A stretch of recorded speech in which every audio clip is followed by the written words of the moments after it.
una anécdota que me ocurrió cuando estaba trabajando en un proyecto en Uganda, que es un país de África Central, que tiene como 30 millones de habitantes y 250.000 kilómetros cuadrados. Un país que tiene en su parte sur una población sobre todo bantú y en el norte población nilótica con influencias similares a las que hay en el sur de Sudán. En el momento que nosotros tratamos de armar el proyecto con cooperación de dos hidrogeólogos, uno canadiense, bueno, que eran ingleses, pero que trabajaban en Toronto, en la universidad y en una empresa que se dedicaba a estudios ambientales. Armamos el proyecto desde Canadá y tuvimos que ir a Uganda a conversar con el socio, digamos, ugandés del proyecto, que era también un geólogo. En ese momento el presidente de la República, el Estado ugandés era Milton Obote, que era del centro norte del país. Había sucedido a Idi Amin, que era también del extremo norte del país, y había una rebelión contra Obote más bien de la gente del centro y del sur, los bantúes, que incluye a los Buganda, que son la mayoría en la zona de Kampala, que es la capital. Entebbe es el aeropuerto al cual uno llega, y de ahí hay unos 15 kilómetros a Kampala, que es la capital del país, que tendrá 1 millón de habitantes ahora. Entebbe está a orilla del lago Victoria, es un paisaje espectacular, uno de los lagos más grandes del mundo. Y en ese momento Milton Obote su gobierno estaba cayendo, estaba rodeada la ciudad de Kampala por las fuerzas revolucionarias que eran más bien de tipo los bantúes, grupos bantúes, dirigidos por el general Museveni, que venía en rebelión, estaba en una situación de rebelión desde hace bastantes años, desde varios años. Y en el momento que iba a caer el régimen de Obote, aparecimos nosotros, y bueno, tratamos de ir a Uganda nosotros, pero en el momento que estábamos organizando el viaje llegó la noticia que no se podía ir porque había una situación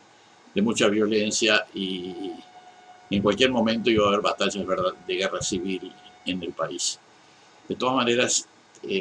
fuimos primero a Nairobi, que es la capital de Kenia, donde no pudimos permanecer porque había Congreso Internacional de Mujeres de las Naciones Unidas, todos los hoteles estaban ocupados, entonces tuvimos que volar a Mombasa, que está en la costa del Océano Índico, a esperar que nos diera la autorización para ir a Kampala, de que no había problemas de ningún tipo, sobre todo de seguridad para nosotros. Ahí quedamos esperando como una semana, 10 días. Después tomamos, cuando nos dijeron que sí se podía ir, fuimos hasta Nairobi, de ahí tomamos una conexión a Kampala. Y en realidad llegamos a Entebbe y ahí nos recibieron los colegas ugandeses y fuimos por carretera, por la carretera que comunica con Kampala, y ahí había muchos controles, se veía que era una situación muy inestable desde el punto de vista político y militar. Llegamos a Kampala, hicimos las reuniones que correspondían, había toque de queda, la ciudad de Kampala en este momento estaba en plena crisis después de varios años del gobierno de Amin y de Obote, todos los comercios estaban cerrados, era una ciudad fantasma. Y luego de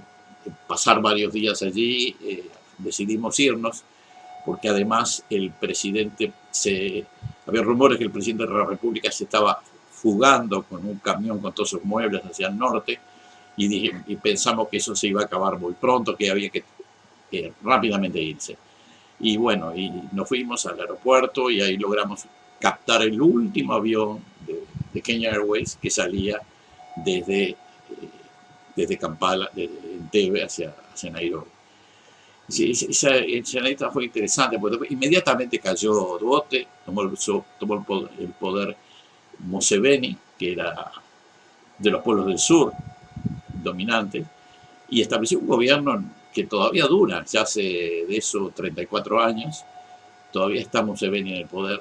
Él además ha influido en los países vecinos, particularmente en Congo, porque se ha extendido su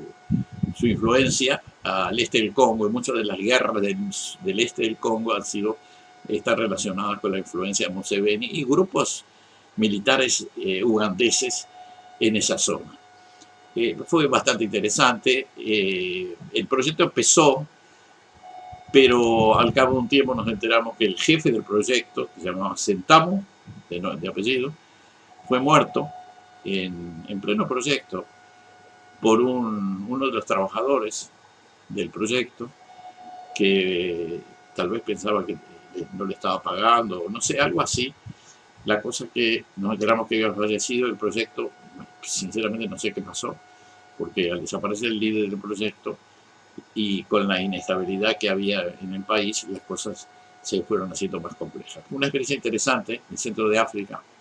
en plena guerra civil prácticamente, entre las fuerzas de Museveni, que son de los bantúes del sur, y el gobierno que había más bien de grupos étnicos del norte, que es el caso de Obote, como había sido anteriormente el caso de Obote.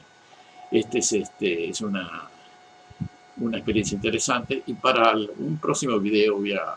comentar alguna otra experiencia.